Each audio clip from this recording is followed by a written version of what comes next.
মহিলাটা টানা 1 ঘন্টা ধরে ওই মানুষটির দিকে তাকিয়েছিল। সে নড়াচড়া করার একদম সাহস করেনি। আসলে ওই মহিলা একজন জম্বি ছিল।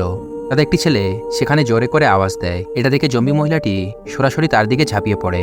লোকটা অবাক হয়ে গেল যে জম্বিটা তাকে একবারও দেখলো না, বরং পাশ কাটিয়ে সেই ছেলেটির দিকে ছুটে গেল। ছেলেটি দ্রুত পচা মাংস সামনে ছুঁড়ে ফেললো। জম্বি সঙ্গে সঙ্গে সেটার উপর ঝাঁপিয়ে পড়ল। তখন বোঝা গেল যে ওই জম্বিরা শুধু নড়াচড়া জিনিসের উপর আক্রমণ করে। কিন্তু এই লোকটা ছেলেটির কথা একবারও শুনল না, আর ভয়ে ছুটে গিয়ে সরাসরি স্কুলের ভেতরে ঢুকে পড়ে। ক্লাসরুমের ভিতরে একজন শিক্ষক বসেছিলেন।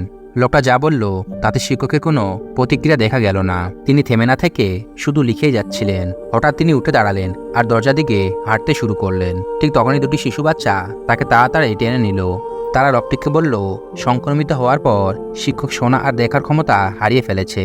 এই জম্বিরা হলো ভীষণ ভয়ঙ্কর, তবে মানুষ যদি চুপচাপ আর স্থির থাকে তাহলে তারা তাকে আর দেখতে পায় না। হঠাৎ তাদের রুমের ভিতরে ঢুকলো এক বড় চুলওয়ালা বড় দানব।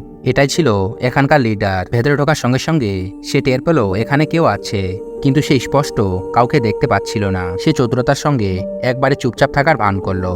তারপরে হঠাৎ জোরে গর্জে উঠল। সৌভাগ্যবশত তারা নড়েচড়ে ভুল করেনি, কিন্তু সেখানে থাকা একটি বাচ্চা মেয়ে ভয় পেয়ে কেঁপে উঠল আর তার মুখ থেকে হালকা একটা শব্দ বেরিয়ে এলো। দানব তৎক্ষণাৎ তার উপরে ঝাঁপিয়ে পড়ল। মেয়েটিকে খাওয়ার পর সে সেখান থেকে চলে গেল।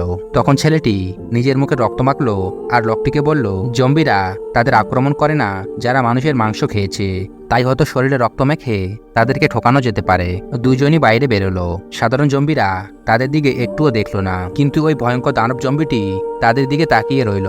যেহেতু তার দৃষ্টিশক্তি কম ছিল, তাই সে ওই লোকটির চালাকি ধরতে পারল না।